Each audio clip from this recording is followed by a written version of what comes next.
కంటి అద్దాల నుండి శాశ్వత విముక్తి పొందండి. లాసిక్ సర్జరీ 14,000 మాత్రమే. వివరాలకు సంప్రదించండి. మంచు ఫ్యామిలీలో నెలకొన్నటువంటి వివాదాల నేపథ్యంలో తాజాగా జరుగుతున్నటువంటి పరిణామాలు స్పష్టంగా మనం చూస్తున్నాం. ఈ నేపథ్యంలో జల్పల్లిలోని మంచు మోహన్ బాబు ఉంటున్నటువంటి ఇల్లు, మనోజ్ కూడా ఉంటున్నటువంటి ఇంట్లో పనిచేసేటువంటి వ్యక్తి చెప్పినటువంటి సంచలన విషయాలతో అసలు మంచు కుటుంబంలో ఎలాంటి ఘర్షణలు బయటకు వచ్చాయి, ఎలాంటి విభేదాలు కారణమయ్యాయనే దానికి సంబంధించిన కంక్లూజన్ వచ్చినట్టు కనిపించింది. దీంట్లో ప్రధానమైనటువంటి విభేదాలకు కారణంగా ఎప్పుడైతే మనోజ్ వివాహం చేసుకున్నాడో, రెండవ వివాహం భూమా మౌనిక రెడ్డిని, ఆ తర్వాత నుంచే ఈ వివాదాలు మరింత క్రమక్రమంగా పెరిగినట్టుగా మనకు స్పష్టంగా అర్థమవుతుంది ఆమె చెప్పినటువంటి వివరాల ప్రకారం.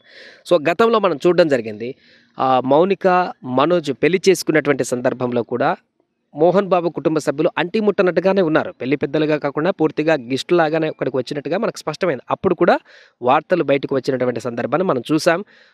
మంచు ఫ్యామిలీలో వివాదాలు అనేటువంటి కొన్ని రూమర్స్ కూడా అప్పుడు చూడడం జరిగింది. సో ఈ సందర్భంలో తాజాగా జరిగినటువంటి ఘటనకు సంబంధించి దీని మూలం ఎక్కడుందని వెతికితే ఒక మహిళ ఇందులో పనిచేసేటువంటి మంచు మోహన్ బాబు ఇంట్లో పనిచేసేటువంటి పని మనిషి చెప్పినటువంటి వివరాల క్రమంగా చూస్తే మంచు మనోజ్ మౌనికని పెళ్లి చేసుకున్నటువంటి తర్వాత నుంచే ఈ ఘర్షణలు, ఈ విభేదాలు మరింత ఎక్కువయ్యాయి. అంతకుముందు కూడా ఉన్నాయి ఆస్తులకు సంబంధించినటువంటి విభేదాలు, కానీ ఈ భూమా మౌనిక ఇంటికి వచ్చినటువంటి తర్వాత ఈ మరింతగా క్రమక్రమంగా పెరుగుతూ వచ్చాయనేటువంటి విషయం అయితే మనకు స్పష్టంగా అర్థమవుతుంది. అంటే భూమా మౌనిక రెడ్డిని పెళ్లి చేసుకోవడము మంచు కుటుంబానికి, మోహన్ బాబు కుటుంబానికి అంతగా ఇష్టం లేదనేటువంటి విషయం అయితే ఆమె చెప్పినటువంటి వివరాలను బట్టి మనకు స్పష్టంగా తెలుస్తుంది. ఎందుకంటే ఆల్రెడీ తనకు పెళ్ళి ఒక పిల్లోడు ఉన్నటువంటి సందర్భంలో, సంతానం ఉన్నటువంటి సందర్భంలో, అలాంటి క్రమంలో మనోజ్ చేసుకున్నటువంటి ఈ వివాహంతో, లవ్ మ్యారేజ్ చేసుకోవడంతో వాళ్ళకు కొంత డిస్టర్బెన్స్. కామన్గానే ఎవరైనా కూడా తల్లిదండ్రులు కుమారుడు కానీ కుమార్తె కానీ నచ్చనటువంటి వ్యక్తిని పెళ్లి చేసుకుంటే కొంతకాలం పెడమొహంగానే ఉంటారు. బట్ అది క్రమక్రమంగా కొంతకాలం తర్వాత తగ్గుముఖం పట్టేటువంటి అవకాశం ఉంటుంది. కానీ ఎప్పుడైతే ఈ ఆస్తులకు సంబంధించినటువంటి అంశాలు కూడా పెనవేసుకొని ఉన్నాయో, దాంతోపాటుగా అన్నదమ్ముల మధ్య నెలకొన్నటువంటి ఘర్షణలు ఏదైతే ఉన్నాయో గతంలో, వీటన్నిటి కూడా క్రమక్రమంగా ఒకదాని తర్వాత ఇవి పెరుగుతూ పోతూ ఈరోజు తీవ్రంగా బాహాటంగానే కొట్టుకునేటువంటి వరకు, అంటే పూర్తిగా ఈ ఒకరినొకరు కొట్లాడుకునేటువంటి స్థాయికి కూడా ఎదిగేటువంటి పరిస్థితికి తీసుకొచ్చేటువంటి విధంగా కూడా ఈ విభేదాలు నెలకొన్నట్టుగా మనకు కనపడుతున్నాయి.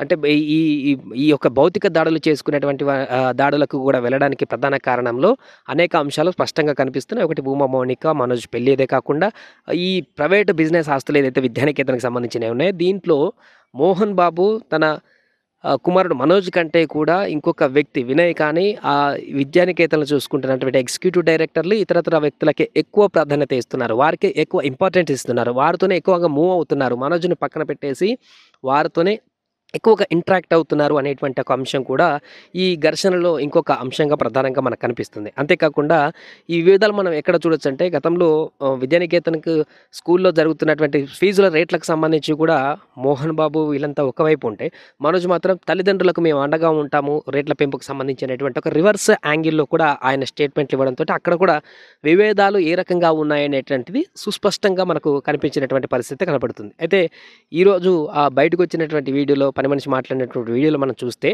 ఆమె చెప్పిన దాని వివరాల ప్రకారం చూస్తే మనోజే కొంత ముందుగా అగ్రెసివ్గా ఇంట్లో ఈ ఘర్షణ జరుగుతున్నటువంటి సందర్భంలో, అంటే మాట పెరుగుతున్నటువంటి సందర్భంలో ముందుగానే మనోజే కొంత చేయి చేసుకున్నాడు అనేటువంటి విధంగా జరిగింది అక్కడ పరిణామం అనేటువంటి విషయాన్ని అయితే ఆమె చెప్పినట్టుగా మనకు ఆ వాయిస్లో, ఆ బయటలో మనం కూడా చూడవచ్చు. దాంతోనే అక్కడ ఉన్నటువంటి మిగతా స్టాఫ్, అటు మనోజ్ మనుషులు ఉన్నారు, మోహన్ బాబు మనుషులు ఉన్నారు, వాళ్ళంతా కూడా అక్కడే ఉన్నారు. వీళ్ళిద్దరి మధ్య జరుగుతున్నటువంటి సంభాషణ, జరుగుతున్నటువంటి విభేదాలు, గొడవలు, ఆ తర్వాత ఒకరి మీద ఒకరు చేయిలు పొట్లాడేసుకునేటువంటి పరిస్థితికి వెళ్ళినప్పుడు అప్పుడు అటువైపు ఉన్న వాళ్ళు ఇటువైపు ఉన్న వాళ్ళు కలబడినటువంటి పరిస్థితి అయితే నెలకొంది. కానీ పూర్తి స్థాయిలో ఒకరికొకరు వీరే పూర్తిగా దాడి కొట్టుకోవడం లాంటిది ఏం జరగలేనటువంటి విషయం కూడా స్పష్టమవుతుంది. సో మరొక వైపు సీరియస్ అలిగేషన్ కూడా మనోజ్ చేశారు. బయటకు వస్తూ మంచు విష్ణు వచ్చిన తర్వాత వారి మనోజ్ మనుషులతో పాటు మనోజ్ని బయటికి గెంట వేశారు. మేము కంప్లైంట్ ఇస్తే పోలీసులు మాకు రక్షణగా ఉండాలి, కానీ పోలీసులు కూడా మమ్మల్ని ఇక్కడి నుంచి బయటకు వెళ్ళాలంటూ కూడా వాళ్ళు చెప్తున్నారు. మాకు రక్షణ కల్పించాలని మేము చెప్తే వన్ సైడెడ్గా వెళ్తున్నారు పోలీసులు అంటూ కూడా ఆయన ఒక స్టేట్మెంట్ని జారీ చేసినటువంటి పరిస్థితి నెలకొంది. ఈ నేపథ్యంలో మరలా డీజీపీ దగ్గరికి వెళ్ళి కంప్లైంట్ చేస్తా అన్నారు. ఆ తర్వాత ఈ ఇష్యూ ఇంకా ఏ రకంగా ముందుకు వెళ్తుందనేది చూడాలి.